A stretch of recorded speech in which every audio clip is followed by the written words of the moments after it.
న్యాయాధిపతుల గ్రంథము కదా, న్యాయాధిపతుల గ్రంథము నుండి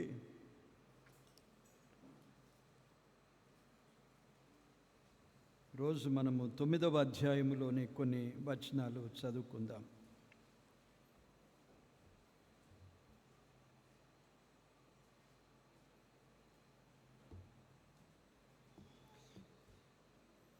న్యాయాధిపతుల గ్రంథము 9వ అధ్యాయము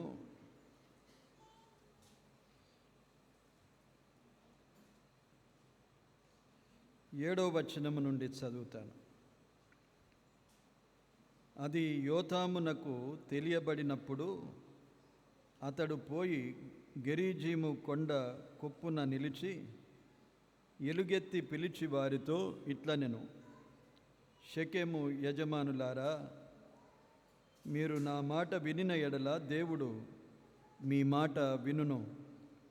చెట్లు తమ మీద రాజును ఒకనిని అభిషేకించుకొనవలెనను మనస్సు కలిగి బయలుదేరి మమ్మను ఏలుమని ఓలీవ చెట్టు నడుగగా, ఓలీవ చెట్టు దేవునిని మానవులను దేని వలన నరులు సన్మానించుదురో ఆ నా తైలము నీయక మాని చెట్ల మీద రాజునయుండి ఇటు అటు ఊగుటకు నేను వచ్చేదనా అని వాటితో అనెను. అప్పుడు చెట్లు, నీవు వచ్చి మమ్మను ఏలుమని అంజూరపు చెట్టు నడగగా, అంజూరపు చెట్టు చెట్ల మీద రాజునయుండి ఇటు అటు ఊగుటకు నా మాధుర్యమును నా మంచి ఫలములను నేనియ్యక మానుదునా అని వాటితో అనెను. అటు తరువాత చెట్లు, నీవు వచ్చి మమ్మను ఏలుమని ద్రాక్షావల్లి నడుగగా, ద్రాక్షావల్లి దేవునిని మానవులను సంతోషపెట్టు నా ద్రాక్షారసమును నేను ఇయ్యక మాని చెట్ల మీద రాజునయుండి ఇటు అటు ఊగుటకు నేను వచ్చేదనా అని వాటితో అనెను. అప్పుడు చెట్లన్నీయు, నీవు వచ్చి మమ్మను ఏలుమని ముండ్ల పొద యొద్ద మనవి చేయగా, ముండ్ల పొద, మీరు నిజముగా నన్ను మీ మీద రాజుగా నియమించుకొన గోరిన ఎడల రండి, నా నీడను ఆశ్రయించుడే. లేదా అగ్ని నాలో నుండి బయలుదేరి లెబానోను దేవదారు చెట్లను కాల్చివేయునని చెట్లతో చెప్పెను. దేవుడు ఈ వాక్య భాగమును దీవించునుగాక. ఆమెన్. చిన్న ప్రార్థన చేసుకుందాం. ప్రేమగల మా ప్రియ తండ్రి, పరిశుద్ధుడా, మహోన్నతుడా, మహిమగల మహారాజా, మీకు స్తోత్రాలు, వందనాలు చెల్లిస్తున్నాను. మీ కృప చేతనే ఈ దినం ప్రభు దినాన మేమందరము కూడి ఆరాధించుటకు కృపనిచ్చావు. స్తోత్రాలు. ఆత్మరూపివై మా మధ్య మీరు సంచరిస్తూ ఉండగా స్తుతిస్తూ ఉన్నాం. మరికొంత సమయం మీ సన్నిధిలో మేమింకను మీ మాటలు వినాలని నిలిచి ఉన్నాము. మాకు వినిపించిన ఈ వాక్య భాగముకై స్తోత్రాలు చెల్లిస్తున్నాం. వరుసగా మేము ధ్యానించడానికి మీ కృపను అనుగ్రహిస్తూ ఉన్నావు. అనేక ఆత్మీయమైన పాఠాలు మేము నేర్చుకోవడానికి మీరు అనుగ్రహించిన కృపకై స్తుతిస్తూ ఉన్నాం. మీ పక్షమున నిలిచి ఉన్నాను, నన్ను బలపరచండి. మీ మాటలు నా నోటికి అందించండి. మా అందరితో మీరు మాట్లాడండి. మీ నోటికి కేవలము బూరగా మాత్రమే నన్ను వాడుకొనండి. మిమ్మును మీరు ప్రత్యక్షపరచుకొనండి. ఘనత, మహిమ, ప్రభావములు మీకే చెల్లిస్తూ యేసుక్రీస్తు నామమున కృతజ్ఞతతో ప్రార్థించి వేడుకుంటున్నాము తండ్రి. ఆమేన్. ప్రియులారా, మనము ధ్యానిస్తూ వచ్చాం. గత వారం నేను లేను కదా, ఎక్కడి దాకా ముగించాం మనం?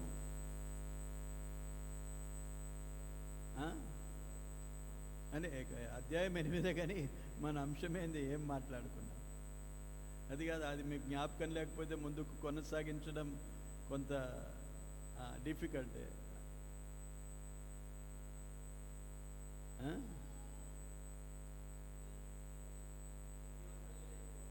గిద్యోను దాకా నేర్చుకున్నామా? అంత ఉంటే సరిపోతుందిలే. గిద్యోను గిద్యోను న్యాయాధిపతిగా ఉన్న కాలాన్ని మనము ఆలోచన చేశాం.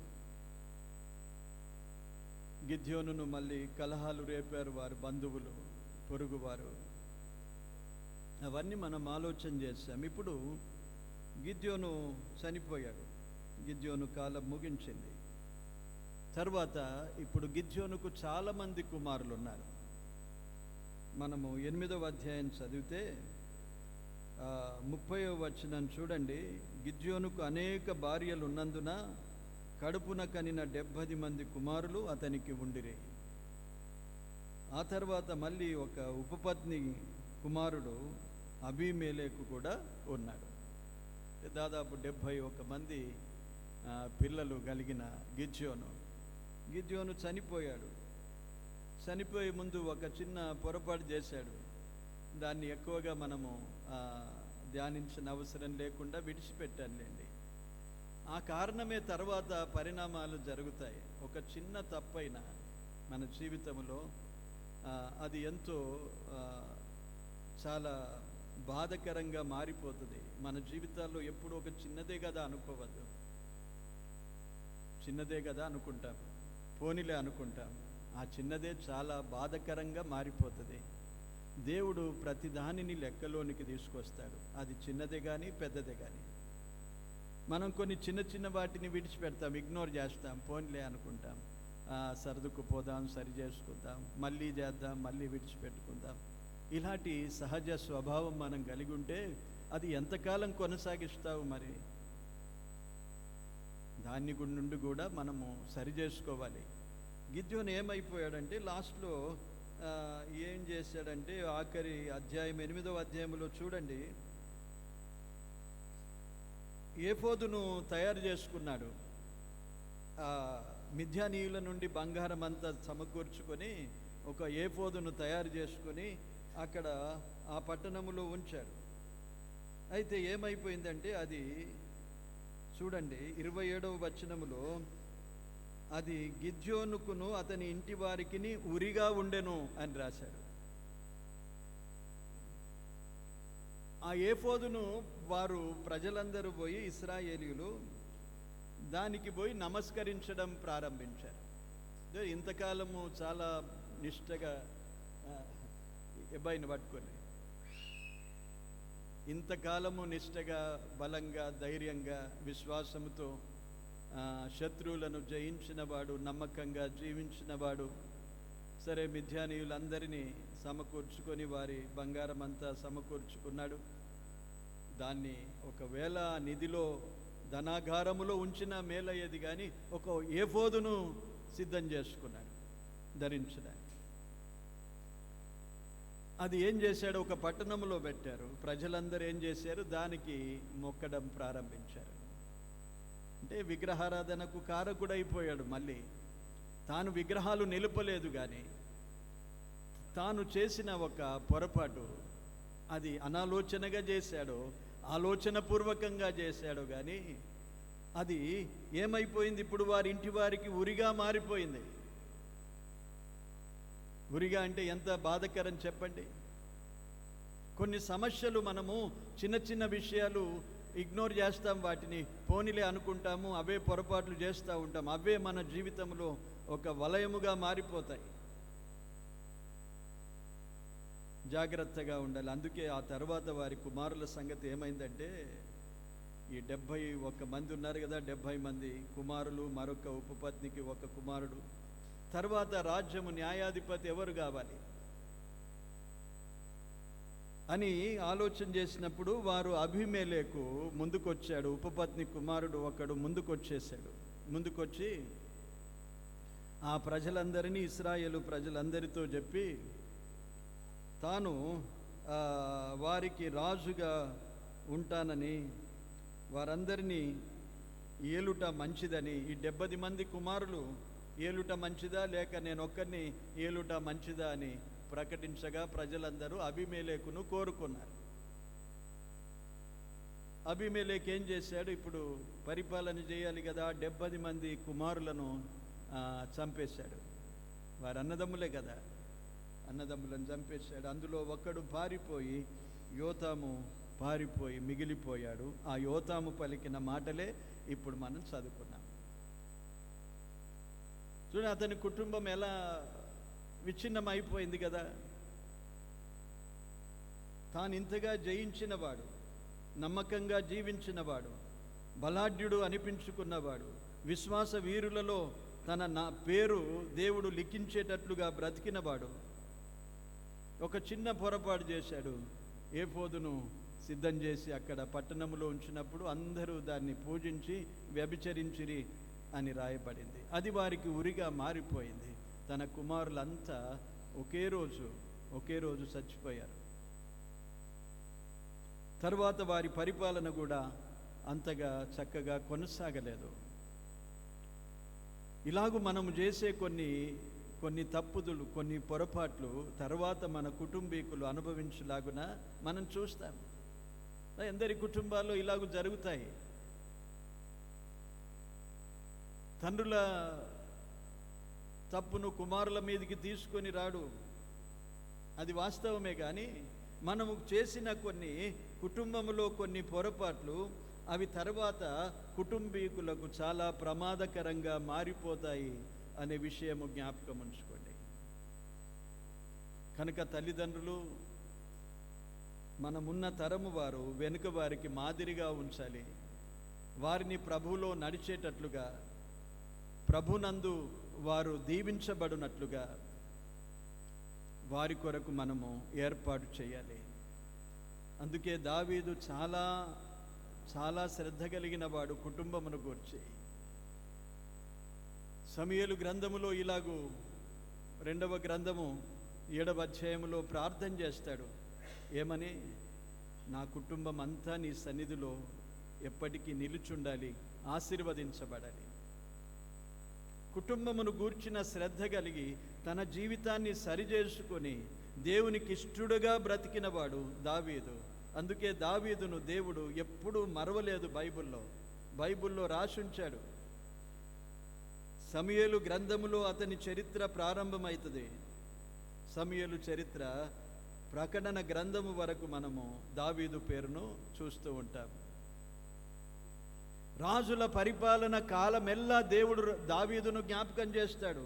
దావీదును బట్టి ఈ దీపము ఉంచుతున్నాను అన్నాడు. దావీదులో ఒక శ్రేష్టమైన సంగతిని మనం ఈరోజు ఆలోచన చేస్తున్నాం. ఏంటంటే కుటుంబము ఎలాగో దీవించబడాలి. గిద్యోను చేసిన పొరపాటును మనము గమనించాం. సరే, దాన్ని గురించి ఎక్కువగా మనం ఆలోచన చేయక ఇప్పుడు మనం చదువుకున్న వాక్య భాగానికి వస్తాం. అందులో మిగిలిన ఒకడు యోతాము వచ్చి ప్రజలందరూ వినున్నట్లుగా గెరీజీము కొండ మీదకెక్కి అక్కడ నుండి ప్రకటన చేస్తున్నాడు. ఈ అబీమెలెకు ఎంత క్రూరుడు, సహోదర ప్రేమ లేనివాడు, దేవుని చిత్తానుసారముగా ఏర్పాటు చేయబడనివాడు, తనకు తానే ఒక రాజుగా అభిషేకించబడాలనే ఆలోచన కలిగి ప్రజలను ప్రేరేపించాడు. రాజులను దేవుడు ఏర్పాటు చేయలేదు కదా, కానీ తాను రాజుగా ఉండాలని కోరుకున్నాడు. ఈ అధ్యాయం చదవండి. రాజుగా ఉండాలని కోరుకున్నాడు, వారిని ఏలాలని కోరుకున్నాడు. ఎక్కువ కాలం అతడు ఉండలేదులేండి, కానీ అతడు చేసిన ఈ చాలా దుర్మార్గపు పని దేవునికి ఇష్టము కాలేదు. దేవుడు అబీమెలెకును తొలగించడానికి, అబీమెలెకు ఇశ్రాయేలు ప్రజలు ఏకమైపోగా దేవుడే అతనిని తొలగించడానికి ఒక దురాత్మను వారి మధ్యకు పంపడం మనం చూస్తాం. దేవునికి విరోధంగా మనము ఏది ఆశించినా మనము నిలువజాలము. అబీమెలెకు ఆశించాడు, నేనుంటాను అనుకున్నాడు, కానీ దేవుని చిత్తమేదో గ్రహించలేదు. ఇంతమంది కుమారులు ఉన్నారు, దేవుడు ఎవరిని ఏర్పాటు చేసుకుంటాడో, నా మట్టుకు నేను భయభక్తులతో దేవునికి నమ్మకంగా జీవిస్తాను అనుకోవడం చాలా శ్రేష్టమైన మనసది. దేవుని చిత్తానికి అప్పగించుకోవడం మనము మన జీవితంలో నేర్చుకొనవలసిన పాఠాలు చిన్నవైనా చాలా ప్రాముఖ్యమైనవండి. ఇవి మనం అసలు లెక్క చేయము. పెద్ద ప్రసంగాలు, లోతైన ప్రసంగాలకు ఆశ చూపి అందులో మళ్ళీ నేర్చుకునేది ఏమీ ఉండదు. చిన్న చిన్న విషయాలు చిన్న భారమైన మన జీవితంలో ఎంతో అవసరమైనవి. దేవుని చిత్తమును ఎరగకుండా మనం ఎప్పుడు దేనిని ఆశించొద్దు. అందుకే మనము ఆయన చిత్త ప్రకారముగా ఏది అడిగినా అది దేవుడు మనకిస్తాడనే ధైర్యము మనకున్నది అని యోహాను రాసిన మొదటి పత్రికలో రాశాడు. ఆయన చిత్తానుసారంగా మనం ఏది అడిగినా అన్నాడు. ఆయన చిత్తానుసారంగా మనము నడవడానికి, ఆయన చిత్తానుసారముగా జీవించడానికి, ఆయన చిత్తానుసారమైన వాటిని ఆశించడానికి మనము ఆలోచన కలిగి ఉండాలి. మనకెన్నో కోరికలు కలుగుతాయి, ఎన్నో ఆశలు ఉంటాయి, ఎన్నో మనకు ప్లాన్లు ఉంటాయి. ముందు చూడకపోయినా ఎన్నెన్నో ఆలోచన చేసుకొని మనం ఉంటాము. అయితే దేవుని చిత్తమా కాదా అనేది మనం ఎరగాలి. అబీమెలెకు ఏదైనా పర్వాలేదు, నేనే ఉంటాను అనుకొని తాను ప్రేరేపించాడు, ప్రజలను ప్రకటించాడు, తనను రాజుగా అభిషేకించమని కోరుకున్నాడు, రాజుగా పరిపాలన చేశాడు. అది దేవుని చిత్తము కాదని మనకు అర్థమైపోయింది తర్వాత అధ్యాయాల్లో. ఇప్పుడు యోతాం వచ్చి ప్రకటన చేస్తున్నాడు. దేవుడు అక్కడ కొన్ని చెట్లను గూర్చిన ఆలోచన చెప్పాడు. ఆ చెట్లలోని మనకు పాఠాన్ని మనం నేర్చుకుందాం అంతే. అక్కడ మనమేమి పెద్ద రాజరికం చేయం, అక్కడ పోయి మన రాజుగా ఉండాలని కోరుకోలేము. కానీ అది చరిత్ర ముగిసిపోయింది. కానీ ఇక్కడ కొన్ని చెట్లను కూర్చి చెప్తున్నాడు. చెట్లు వెళ్ళి కొన్ని చెట్లను అడుగుతూ ఉన్నాయి, మమ్మను రాజుగా, మా మీద రాజుగా ఉండమని. అవేమంటున్నాయో మనం ఆలోచన చేస్తాం. చెట్లకు మనకేం సంబంధము అనుకుంటారా? పరిశుద్ధ గ్రంథములో మనలను చెట్లతో పోల్చిన సందర్భాలు ఉన్నాయి. యెషయా గ్రంథం 61వ అధ్యాయం చూడండి.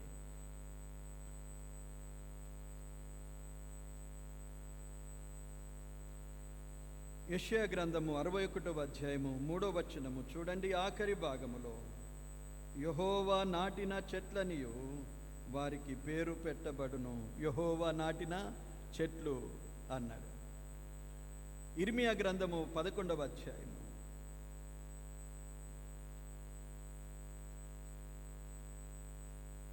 ఇర్మియా గ్రంథము 11వ అధ్యాయం 16వ వచనం చూడండి. అది చక్కని ఫలము గల పచ్చని ఓలీవ చెట్టని యెహోవా నీకు పేరు పెట్టెను అన్నాడు. చెట్లతో మనలను పోలుస్తున్నాడు. ఆరాధనలో మన ప్రభువైన యేసుక్రీస్తును కూడా ఏమి పోల్చుకున్నాము? ఆయన లేత చిగురు, పచ్చి మ్రానుగా పోల్చుకున్నాడు దేవుడు. సిలువ యాత్రలో ఒక మాట మాట్లాడాడు చూడండి. పచ్చి మ్రానుకే ఇలాగు చేస్తే ఎండిన దానికి మరేం చేస్తారు మీరు అన్నాడు. కనుక చెట్లతో మనలను పోల్చాడు. ఈ చెట్లకు మనకున్న సంబంధము, నేను ద్రాక్షావల్లిని, మీరు తీగెలు అన్నాడు. కనుక ప్రతి దానిలో ఏదో ఒక చిన్న పాఠాన్ని దేవుడు మనకు ఉంచాడు అనే విషయాన్ని మనం అర్థం చేసుకోవాలి. శ్రద్ధగా ప్రతిదానిని ధ్యానించడానికి ప్రయాసపడుతూ ఉండాలి. యోతాము పలికిన మాటల్లో చాలా పాఠం ఉన్నది మనకు. అబీమెలెకును ఉద్దేశించి, ఇశ్రాయేలు ప్రజలను ఉద్దేశించి మాట్లాడాడు. కానీ ఈరోజు దేవుడు మనకు పాఠాన్ని నేర్పడానికి ఈ వాక్య భాగాన్ని రాసుంచాడు. ఏమంటున్నాడు చెప్పండి? చెట్లన్నీ వెళ్ళి ఓలీవ చెట్టు దగ్గరికి వెళ్ళాయి, మమ్మను ఏలుమన్నాయి. ఎంత పెద్ద మాట కదా, ఎంత గొప్ప సంగతి. మమ్మను ఏలుమని అవన్నీ కోరుకున్నప్పుడు ఓలీవ చెట్టు సంతోషించాలి. సంతోషించాలా లేదా? ఓలీవ చెట్టు చాలా పరిశుద్ధ గ్రంథములో చాలా ప్రాముఖ్యమైనది. ఓలీవ చెట్టును గురించి మనం చాలా చోట్ల చూస్తాం. ఎక్కడెక్కడ ఒక ప్రాముఖ్యత చెప్పండి మీరే.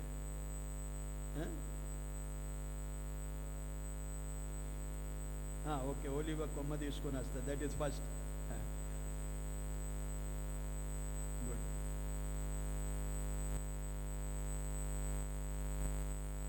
ఓలీవ చెట్టు.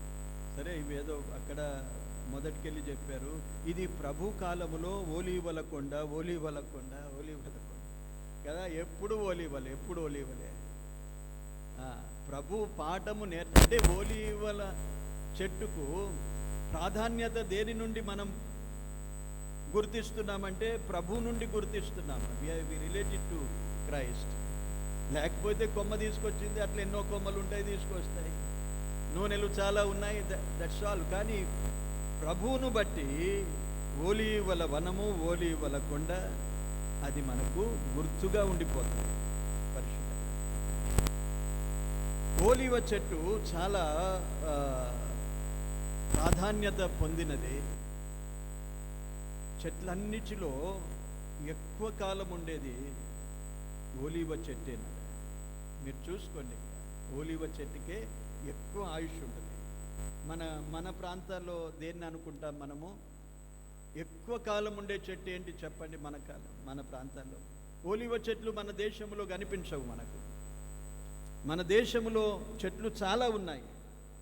ఏ చెట్టు చాలా సంవత్సరాలు ఉంటుంది? మర్రి చెట్టు ఉంటుంది. మనకు అర్థమైపోతుంది కదా, మర్రి చెట్లు ఏండ్లు వందల సంవత్సరాలు మనకు కనిపిస్తాయి. మన పితరులు చూసిన చెట్లు ఇంకా అలాగే ఉంటాయి మర్రి చెట్లు. అయితే అలాగే ఓలీవ చెట్టు చాలా సంవత్సరాలు, అది దాని ఆయుష్ చాలా సంవత్సరాలు, దీర్ఘాయుష్ కలిగిన చెట్టు. అది ఇలా అనుకుందాం, దీర్ఘాయుష్ కలిగిన చెట్టు. దీర్ఘాయుష్ కలగాలి మనకు కూడా కదా. అంటే ఓలీవ చెట్టు వలె ఉండాలి మనం. ఓలీవ చెట్టు వలె ఉండాలి అంటే దీర్ఘాయుష్ మనకు ఉంటుంది. ఓలీవ చెట్టుకు దీర్ఘాయుష్ ఉన్నది కదా. ఓలీవ చెట్టు వలె ఉండడం అంటే యెహోవా యందు భయభక్తులు కలిగి జీవించడమే. అప్పుడే కదా దీర్ఘాయుష్ అన్నాడు. సామెతల గ్రంథములో ఏమన్నాడంటే యెహోవా యందు భయభక్తులు గలవారు దీర్ఘాయుష్వంతులగుదురు అన్నాడు. మనం ఆయుష్ను చాలా కోరుకుంటాం. సాధారణంగా ఎంత ఆయుష్ను కోరుకుంటాం చెప్పండి? మనం ఎవరిని దీవించినా 100 సంవత్సరాలు బ్రతుకంటాం, నిండు 100 ఏళ్ళు బతుకుమంటాం కదా. కానీ దేవుడు మనకిచ్చిన ఆయుష్కాలమే మనం బ్రతుకుతాం, మనం ఎంత దీవించినా, ఎవరు దీవించినా. కానీ యెహోవా యందు భయభక్తులు కలిగి జీవించుటలో దేవుడు మనకు ఆయుష్ను కూడా పెంచుతాడు. మనకు ఒక నిర్ణీతమైన దినాలు దేవుడు ఏర్పాటు చేశాడు. 139వ కీర్తనలో మనకున్నది,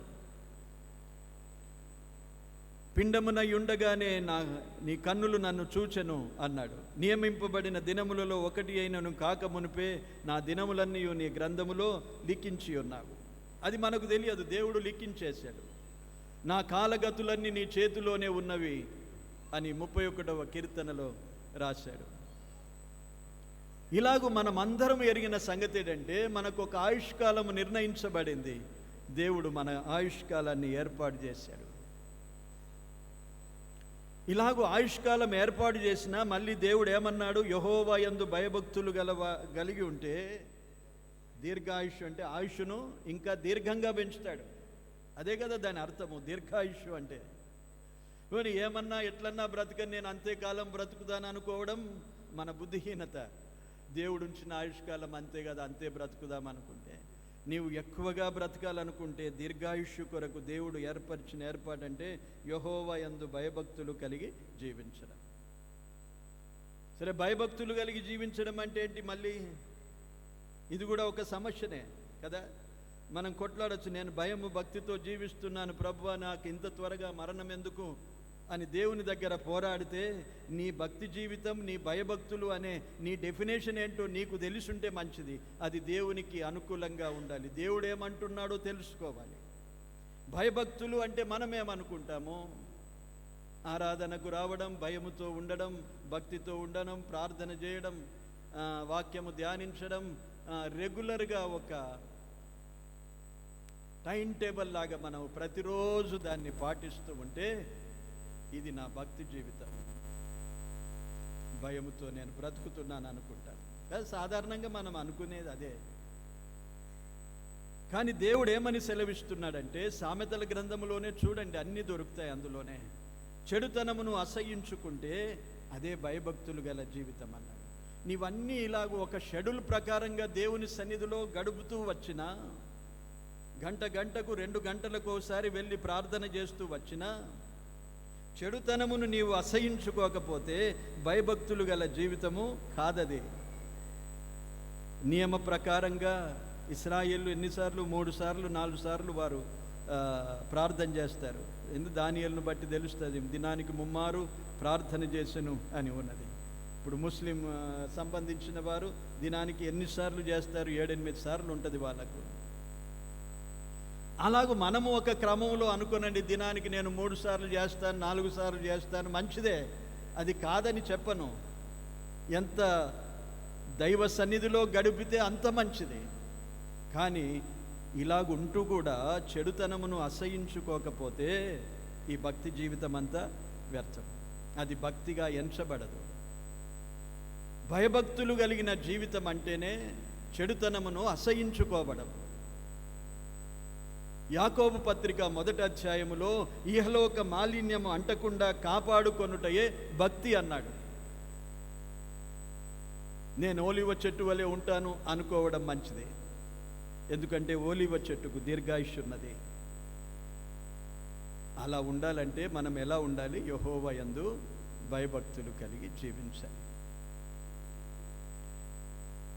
ఓలివ చెట్టు దగ్గరికి ఇప్పుడు వెళ్ళి ఈ చెట్లన్నీ మా మీద రాజుగా ఉండమని కోరుతున్నప్పుడు ఆ చెట్టు ఎంత సంతోషించాలి కదా. అబ్బా, నన్ను ఇంతగా వీరు ఘనపరుస్తున్నారు, చెట్లన్నీ కలిసి నన్ను వారి మీద రాజుగా ఉండాలని కోరుకుంటున్నారు అన్నప్పుడు వెంటనే ఒప్పుకుంటాం. మనలాంటి వారమైతే, నాలాంటి వాడనైతే నేను వెంటనే ఒప్పుకుంటానండి. మీరు ఎలా ఉన్నా కానీ నాకైతే అందరూ వచ్చి నన్ను ఘనపరిచి మా మీద అధికారిగా ఉండుమో, మా మీద రాజుగా ఉండుమంటే ఎవరు పోగొట్టుకుంటారు ఈ ఘనత? అసలు దొరకకున్నా కావాలని ప్రయాసపడేవారం మనం. వారే కోరుకొని మాకు కావాలన్నప్పుడు ఇక ఇంతకంటే గొప్ప భాగ్యం ఏమున్నది అని అన్నీ మరిచిపోతాము.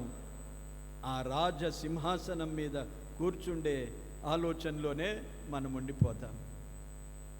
కానీ ఓలివ చెట్టుకు అలాంటి స్వభావం లేదు. ఓలివ చెట్టు చాలా నిష్టగా ఉన్నది. తనకు దేవుడు ఏ కృపనిచ్చాడు? ఓలివ చెట్టును దేవుడు ఎందుకు ఏర్పరచుకున్నాడు? ఓలివ చెట్టు ద్వారా దేవుడు ఏం కోరుతున్నాడు? అది అవసరం. కానీ ఈ మనుషులందరూ వచ్చి ఘనపరిచి మా మీద రాజుగా ఉండమని కోరుకుంటే అది నాకెందుకు అనుకున్నది ఓలివ చెట్టు. దేవుడు తనకు ఏది ఏర్పాటు చేశాడో, దేవుడు తన నుండి ఏది కోరుకుంటున్నాడో ఆలోచన కలిగింది ఓలివ చెట్టు. దేవుడు తనకేమిచ్చాడు చూడండి. దేవునిని, మానవులను సన్మానించడం. తన ద్వారా దేవుడు తనలో ఏమి ఉంచాడంటే, తన ద్వారా దేవునికి మహిమ కలగాలి, దేవునిని సన్మానించాలి, తన ద్వారా మానవులను సన్మానించాలి. ఒక మంచి భక్తిగల జీవితంలో ఈ రెండు కలిగి ఉండాలి, మానవుల ఎడల, దేవుని ఎడల. అపోస్తలుడైన పౌలు అందుకే తాను పలుకుతున్నప్పుడెల్లా నేను మనుషుల ఎడలను, దేవుని ఎడలను నా మనస్సాక్షి బాగుండాలని ఎప్పుడు అభ్యాసం చేసుకుంటున్నాను అన్నాడు. మనుషులు ఎలాగైనా పర్వాలేదు, నాకు మనుషులతో పని లేదు, నేను దేవునితో బాగుంటే చాలు అనుకునేవారు లేకపోలేరు. మన స్వభావం అయితే అంటే మనుషులు ఏమనుకున్నా పర్వాలేదు, మనుషులతో ఏం పని నాకు, దేవునితో నేను బాగున్నాను కదా అనుకుంటాము. కానీ మన మనస్సాక్షి ఎప్పుడు, అపోస్తలుల కార్యములు చూడండి, పౌలు రాసిన పత్రికల్లో కూడా ఉన్నవి. అపోస్తలుల కార్యం 24వ అధ్యాయంలో ఒక వచనాన్ని చదువుకుందాం. 16వ వచనం చూడండి. ఏ విధమున నేనును దేవుని ఎడలను మనుషుల ఎడలను ఎల్లప్పుడూ నా మనస్సాక్షి నిర్దోషమైనదిగా ఉండునట్లు అభ్యాసము చేసుకొనుచున్నాను అన్నాడు. దేవుని ఎడల, మనుష్యుని ఎడల అన్నాడు. కొరింథీయులకు రాసిన 2వ పత్రిక 8వ అధ్యాయం చూద్దాం. 21వ వచనం. ఏలయనగా ప్రభు దృష్టి యందు మాత్రమే గాక మనుషుల దృష్టి యందును యోగ్యమైన వాటిని గూర్చి శ్రద్ధగా ఆలోచించుకొనుచున్నాము అన్నాడు. ఇప్పుడు రెండూ వస్తాయండి. దేవుని ఎడల, మనుషుల ఎడల. కనుక మన సాక్ష్యం ఎలాగుండాలి? దేవుని దృష్టిలో మాత్రమే కాదండి, దేవుని దృష్టిలో ఉన్నది అని తెలుసుకోవడానికి మనకు అర్థం కావాలి కదా. దేవుడే పలకాలి మనలను గురించి. చాలా భక్తులను గురించి చెప్పాడు దేవుడు. మనలను గురించి ఎప్పుడు చెప్తాడు? ఎలా చెప్పాడు? దేని వలన అనుకుంటున్నావు నేను దేవుని ఎడలో చాలా మంచి నిర్దోషమైన మనస్సాక్షి కలిగి ఉన్నానని ఎలా అనుకుంటావు చెప్పండి? దేవుడు మాట్లాడా, చెప్పాడా ఎవరితోనైనా? దైవజనులు ఎవరైనా చెప్పారా ప్రభు పక్షమున? సేవకులు చెప్పారా? కాపరి చెప్పాడా? ఎలా అనుకుంటాం మనము దేవుని ఎడల నేను చాలా బాగున్నానని? మోసపోవద్దు. దేవుడు కొందరిని గూర్చి చాలా స్పష్టంగా చెప్పాడు బైబిల్లో. దానియేలుని ఏమన్నాడు? ఇదే క్విజ్ మీకు. దానియేలుని ఏమన్నాడు చెప్పండి? దానియేలు బహుప్రియుడు అన్నాడు. ఇతడు నాకు బహుప్రియుడు. అబ్రహామును గురించి ఏమన్నాడు? స్నేహితుడు అన్నాడు. నిజముగా దేవునికి భయపడువాడు అన్నాడు. అదొక మాట జ్ఞాపకం ఉంచుకోవాలి. స్నేహితుడు అన్నాడు. దావీదుని ఏమన్నాడు? హృదయానుసారమైన మనుషుడు. మనలను గురించి ఏమన్నాడు? విశ్వాసము లేని మూర్ఖతరము వారలారా అన్నాడా లేదా? ప్రజలను ఉద్దేశించి విశ్వాసము లేని మూర్ఖతరము వారలారా అన్నాడు. అల్ప విశ్వాసి ఎందుకు సందేహించితివి అన్నాడు పేతురుతో. మనలను గూర్చి దేవుడు ఏమంటున్నాడు? ఆయన దృష్టిలో మనం ఎలాగున్నాము, ఆయన చిత్తము మన ఇడలో ఏమున్నది అని తెలుసుకోవాలంటే రోమాపత్రిక 12వ అధ్యాయంలో ఏమన్నాడు చూడండి. రోమాపత్రిక 12వ అధ్యాయం. అప్పుడు కానీ బయలుపడదు దేవుడు తన చిత్తము మన ఎడల ఏముంచాడో.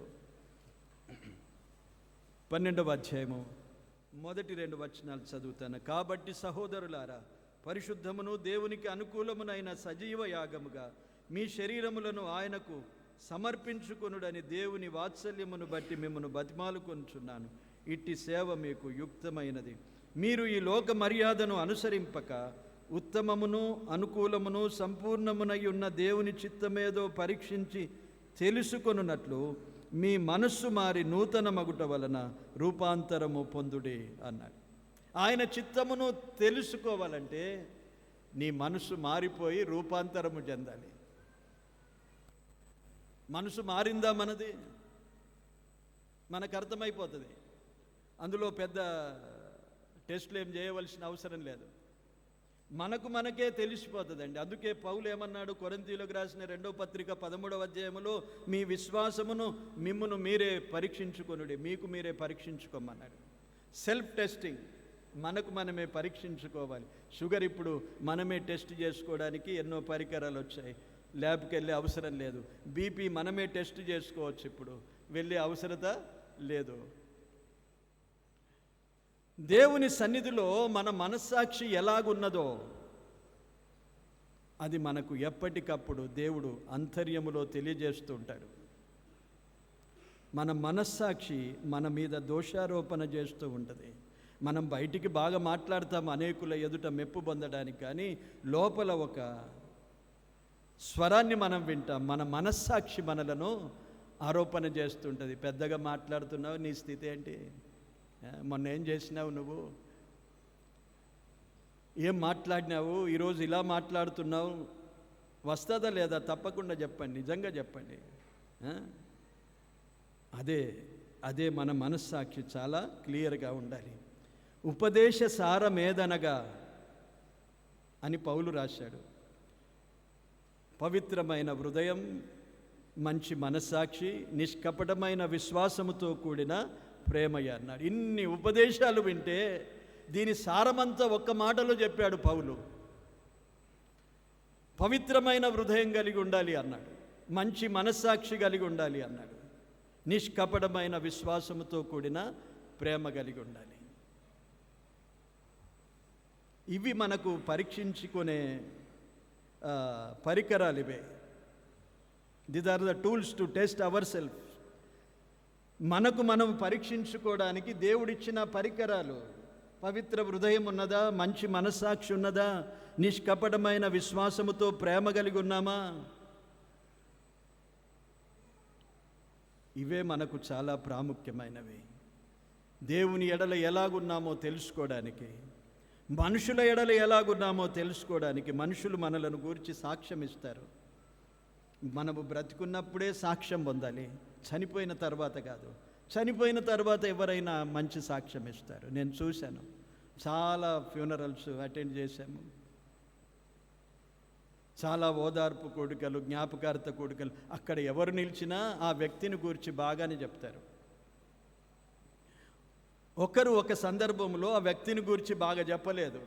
అప్పుడు నాకే కోపం వచ్చేసింది, అసలు ఇలా చెప్పడం అవసరమా అని. కనుక మంచిది అనేది మనము బ్రతుకున్నప్పుడే సాక్ష్యము పొందాలి. అనేకులు మనలను గురించి సాక్ష్యం ఇవ్వాలి. మన పిల్లలు ఇవ్వాలి, మన భార్య లేక భర్త ఇవ్వాలి, మన బంధువులు ఇవ్వాలి, మన సంఘపు వారు ఇవ్వాలి. వీటన్నిటినీ చాలా మనము జాగ్రత్తగా ఆలోచన చేయాలి. ఎవరేమనుకుంటే పర్వాలేదు అనుకోవడం అది చాలా బాగుండదు. పౌలు లాంటి వాడు, తనకు చాలా విరోధులు ఉన్నారు. పౌలుకు విరోధులు ఉన్నారు. కొరింథీ పత్రిక 2వ పత్రిక 11వ అధ్యాయంలో వారిని గూర్చి రాశాడు. పౌలు ఎంతటి వాడు, పౌలు పత్రికలు ఏ పాటివి, పౌలు యొక్క ప్రసంగాలు ఏ పాటివి, బలహీనుడు అని పౌలును తృణీకరించిన వారు ఉన్నారు. కానీ తనకు మాత్రము తన మనస్సాక్షి ఎప్పుడు ప్రజలందరి ఎడల మనస్సాక్షి. ఒకవేళ విరోధంగా ఉన్నవారు కావలసుకొని ఏవైనా మన మీద నేరాలు మోపవచ్చునేమో, కానీ మన మనస్సాక్షి విషయములో మనము ప్రజలందరి ఎడల కూడా, మనుషుల ఎడల కూడా మనము మన మనస్సాక్షిని సరిచేసుకొని, మనస్సాక్షిని అనుసరించి అందరికీ యోగ్యులముగా ఉండాలనే అభ్యాసం చేసుకోవాలనేది నేర్చుకుంటున్నాం. ఓలీవ చెట్టు యొక్క మంచి లక్షణం ఏంటంటే అది మానవులను, ఇటు మనుషులను ఇరువైపుల వారిని సన్మానించే బాధ్యత, సన్మానించే కృప ఓలీవ చెట్టుకిచ్చాడు. మనము దేవుని దృష్టిలో నాటబడిన ఒక చెట్టు. మనము సంఘము అనేది ఆయన వనము, ఆయన తోట. సంఘాన్ని ఎన్ని రకాలుగా దేవుడు మనకు చూపించాడంటే, ఒకటి శరీరము కదా, ఒకటి దేవుని యొక్క వనము, తోట, మరొకటి దేవుని యొక్క ఇల్లు, దేవుని యొక్క కుటుంబము. మనం ఎక్కువగా కుటుంబం అనుకుంటాము. దేవుని కుటుంబం మనకి ఇల్లు. ఇలాగూ సంఘాన్ని గురించి మనం ఆలోచన కలిగే, ఆయన వనములో ఒక చెట్టుగా నాటబడిన మనకు దేవుడు ఏ యోగ్యతలు ఇచ్చాడు, ఏ బాధ్యతలు ఇచ్చాడు, ఏ కృపావరాలనిచ్చాడు, దేవుడు ఎందుకు మనలను నాటాడు అనేది మనం ఎరిగి ఉండాలి. ఎరగకపోతే భ్రమపడిపోతాం. చెట్లన్నీ వచ్చేసాయి, మా మీద రాజుగా ఉండమని కోరినప్పుడు మోసపోతాం, భ్రమపడిపోతాం. లోకములో భ్రమపరిచే ఆత్మ ఉన్నది. అందుకే చాలామంది విశ్వాసులు భ్రమపడిపోతారు. చూడండి, యోహాను రాసిన మొదటి పత్రిక, భ్రమపరిచే ఆత్మను గురించి మనం ఇక్కడ చూస్తాం. చూడండి, మొదటి పత్రిక 6వ వచనం 4వ అధ్యాయం. మనము దేవుని సంబంధులము, దేవుని ఎరిగినవాడు మన మాట వినును, దేవుని సంబంధి కానివాడు మన మాట వినడు. ఇందువలన మనము సత్యస్వరూపమైన ఆత్మ ఏదో, భ్రమపరచు ఆత్మ ఏదో తెలుసుకొనుచున్నాము అన్నాడు. భ్రమపరిచే ఆత్మ ఏదో తెలుసుకోవాలి. ఇప్పుడు ఓలీవ చెట్టు దగ్గరికి చెట్లన్నీ వచ్చేసాయి, నిన్ను రాజుగా చేస్తామన్నాయి. భ్రమపడిపోలేదు. యెహోవా నాటిన చెట్టు గనుక స్థిరముగా నిలిచి ఉన్నది. దేవుడు తనకే ఆధిక్యతలు ఇచ్చాడో తాను ఎరిగి ఉన్నదే. దేవుడు ఏ కృపా వరాలనిచ్చి ఉన్నాడో అది ఎరిగి ఉన్నదే. కనుక భ్రమపడదు. అది విశ్వాస జీవితం. దేవుడు మనకేమిచ్చాడు? నీకొక చిన్న పని ఇచ్చాడా? పర్వాలేదు, అదే చేస్తూ ఉండాలి. నేను నిలబడి మాట్లాడాలనుకుంటాం, అది నీకు ఇవ్వలేదు కదా. లేక కొందరు వస్తారు, నిన్ను మా మీద పెద్దగా ఏర్పాటు చేసుకుంటాను, రా మా సంఘముకి రా, మా సంఘంలో నేను పెద్దగా ఏర్పాటు చేస్తాము రా అంటారు. భ్రమపడిపోతావా? ఒలీవ చెట్టుకు అలాగే జరిగింది. రా మా మీద రాజుగా ఉండు. ఇలాగూ క్రైస్తవ లోకములో ఇలాగూ చాలా భ్రమపరిచే ఆత్మలు ఉన్నాయి. మా సహవాసానికి రా, నీకు ఈ అధికారం ఇస్తాము, నీకు ఈ ఆధిక్యత ఇస్తాము, నీకు ఈ పోస్ట్ ఇస్తాము. ఒక బిజినెస్గా మారిపోయింది సంఘాలు. పోస్టులు ఉన్నాయి, సెక్రటరీలు, ప్రెసిడెంట్లు, వైస్ ప్రెసిడెంట్లు, ట్రెజరర్లు, కోఆర్డినేటర్సు. లోకములో లేనన్ని పదవులు సంఘానికి తీసుకొచ్చారు. భ్రమపరిచేది ఏంటంటే, మా సంఘానికి రా, నిన్ను ఒక కోఆర్డినేటర్ చేస్తాం మేము. ఇక్కడ చూస్తే సరిగా స్తుతులు కూడా జల్లించని వాడు మరొక సంఘానికి పోయి ఒక పాస్టర్గా మారితే ఎలాగుంటుంది చెప్పండి? ఎలాగుంటుంది దేవుని కార్యాలు?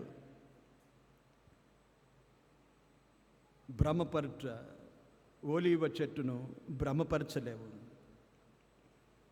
దేవుని చేత నాటబడిన చెట్టు, ప్రభువులో స్థిరముగా నిలిచిన చెట్టు, దీర్ఘాయుషుతో ఉన్న చెట్టు, దేవుడు తనకు ఏది ఏర్పాటు చేశాడో తెలిసిన చెట్టు, తనను దేవుణ్ణి మహిమపరచాలి తన జీవితం అంతే. మనుషులందరి ఎడల మంచి సాక్ష్యము కలిగి ఉండాలి. ఇది తన జీవితం. ఇంకా చాలా విషయాలు ఉన్నాయి, మనము ధ్యానిస్తూనే ఉంటాం. ఇది ఎక్కడ పోం కదా, ఇక్కడే ఉంటాం మనం. ధ్యానిస్తూ ఉందాం. ఈ 4 చెట్లలో చాలా రకరకాల పాఠాలు మనకు దేవుడు నేర్పించడానికి ఉంచాడు. ఓలీవ చెట్టును గురించి కొన్ని విషయాలు ఈరోజు మనం ఆలోచించాం.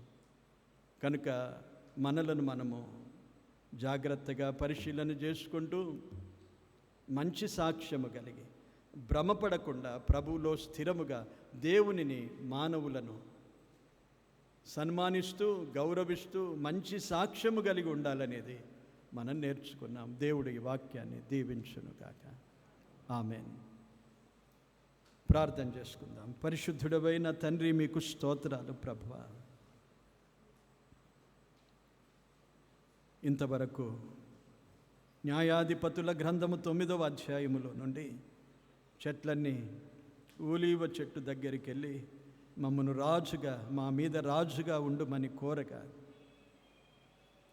భ్రమపడలేదు. భ్రమపరిచే ఆత్మలు ఉన్నాయని మేము తెలుసుకున్నాం. ఓలీవ చెట్టు భయభక్తులకు సూచన, దీర్ఘాయువు కలిగినది. ఇలాగూ ఎన్నో తలంపులు ఓలీవ చెట్టులో మాకున్నాయి ప్రభువా. క్రమక్రమంగా మాకు నేర్పించండి.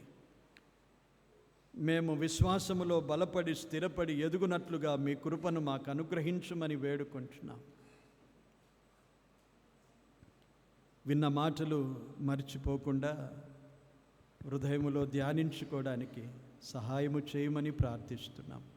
అందరినీ దీవించండి, మంచి ఆరోగ్యాలను ఇవ్వండి. ఊర్లకు వెళ్ళేవారు రేపు జోసెఫ్, సుజాత కొరకును, అలాగూ ఎల్లుండి ప్రశాంత్, ప్రత్యూష పిల్లల కొరకు ప్రార్థిస్తున్నాం. క్షేమంగా నడిపించండి. ఇది వరకు వెళ్ళిన వారందరికీ తోడై ఉండండి. తిరిగి వచ్చే సమయంలోనూ అందరికీ మీ కాపుదల దయచేయండి. ప్రతి వారి అవసరతల అక్కరలు తీర్చండి ప్రభువా. అనారోగ్యాలతో ఉన్న వారిని స్వస్థపరచండి. నిన్ను స్వస్థపరచు యెహోవాను నేనే అని వాగ్దానము చేసిన గొప్ప దేవుడవు ప్రభువా. వాగ్దానము మీద మేము బహుగా ఆధారపడి మిమ్మల్ని ఘనపరుస్తున్నాము. మా ఆధారము మీరే, జీవాధారము వై ఉన్న దేవుడవు. మీరు పొందిన దెబ్బల చేత మాకు స్వస్థత కలుగుచున్నదని స్తుతిస్తున్నాం. స్తోత్రాలు ప్రభువా. తిరిగి వెళ్ళే ప్రయాణాలు తమ తమ ఇండ్లకు క్షేమంగా అందరినీ నడిపించుమని, దీవెనలతో పంపుమని, మరొకసారి కలిసి మిమ్మల్ని స్తుతించే కృప మాకు అనుగ్రహించుమని యేసుక్రీస్తు నామమున కృతజ్ఞతతో ప్రార్థించి వేడుకుంటున్నాము తండ్రి. ఆమేన్. ఐగుప్తు నుండి పెరికి తెచ్చినాడు, సంగ ద్రాక్ష తోటలో నిన్ను నాటినాడు, ఐగుప్తు నుండి పెరికి తెచ్చినాడు.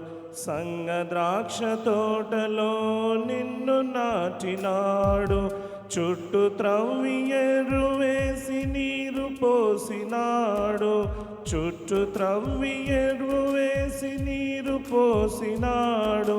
తన స్వాస్థముగా నిన్ను ప్రత్యేకపరచినాడు, తన శ్వాసముగా నిన్ను ప్రత్యేకపరచినాడు.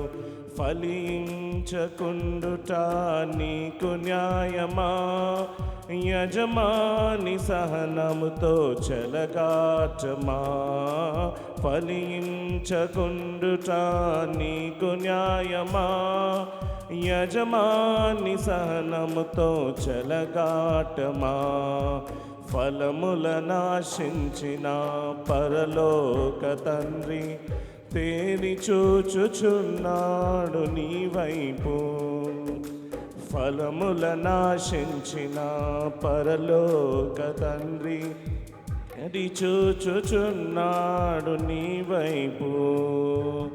ప్రేమతో నిన్ను పిలచిన ప్రియతోటమాలి పరీక్షించుచున్నాడు నీ కాపు.